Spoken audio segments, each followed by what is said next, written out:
ஓம் சிவாய நமக. ஜெய் வாராகி. ஓம் குண்டலி புரவாசினி சண்டமுண்ட விநாசினி பண்டிதஷ்ய மனோன்மணி வாராகி நமோஸ்துதே. அஷ்டலட்சுமி ரூபிணி அஷ்டதரித்திரிய நாசினி இஷ்டகாமப்பிரதாயினி வாராகி நமோஸ்துதே. அன்பிற்கு இனிவர்களே வணக்கம். ஜோதிட ரீதியா திருமணம் எப்போது நடக்கும், ஒருத்தவங்களுக்கு திருமணம் எப்போ நடக்கும், ஜாதக ரீதியாக நம்ம எப்படி அதை தெரிஞ்சுக்கலாம் அப்படிங்கிற பதிவு தான் இன்னைக்கு.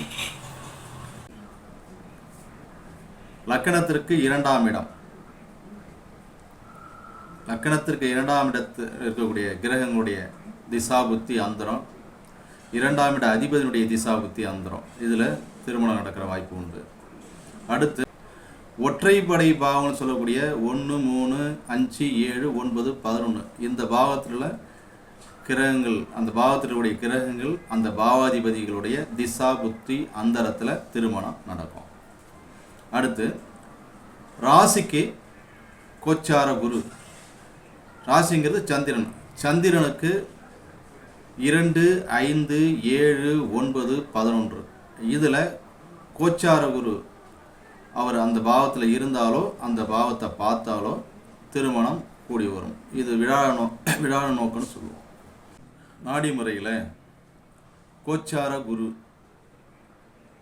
ஆண்களுக்கு ஜனனகால சுக்கிரன் மீது பயணிக்கும் பொழுது, அதாவது இப்போ கடகத்தில் குரு பயிற்சியாக இருக்கார், குரு இப்போ கடகத்தில் பயணிக்கிறாரு. அந்த கடகத்தில் பிறப்பு காலத்தில் சுக்கிரன் இருக்கக்கூடிய ஆண் ஜாதகர்களுக்கு கடகம், விருச்சகம், மீனம் இதில் எதில் சுக்கிரன் இருந்தாலும் அவர்களுக்கு திருமணம் கூடி வரும்.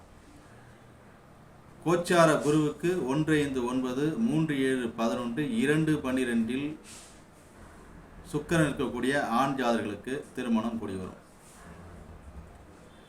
இதில் 1, 5, 9 அதீதமான திருமண வாய்ப்புகளை கொடுக்கும்.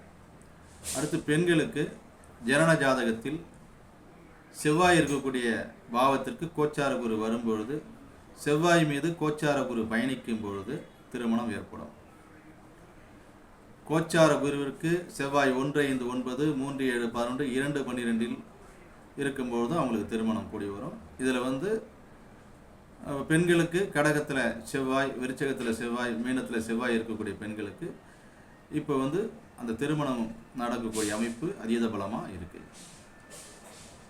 ஆக பெண்களுக்கு களத்திரக்காரகன் செவ்வாய், ஆண்களுக்கு களத்திரக்காரகன் சுக்கிரன். ஆக அந்த ஆண்களுக்கு சுக்கிரன் மேலேயும் பெண்களுக்கு செவ்வாய் மேலேயும் கோச்சார குரு பயணிக்கும் போது அவர்களுக்கு திருமணம் ஏற்படக்கூடிய அமைப்பு பலமாக இருக்கிறது. இந்த பதிவை பார்க்கும் அனைத்து அன்பர்களுக்கும் என்னுடைய வாழ்த்துக்களும் வணக்கங்களும். ஜெய் வாராகி. சிவாய நமக.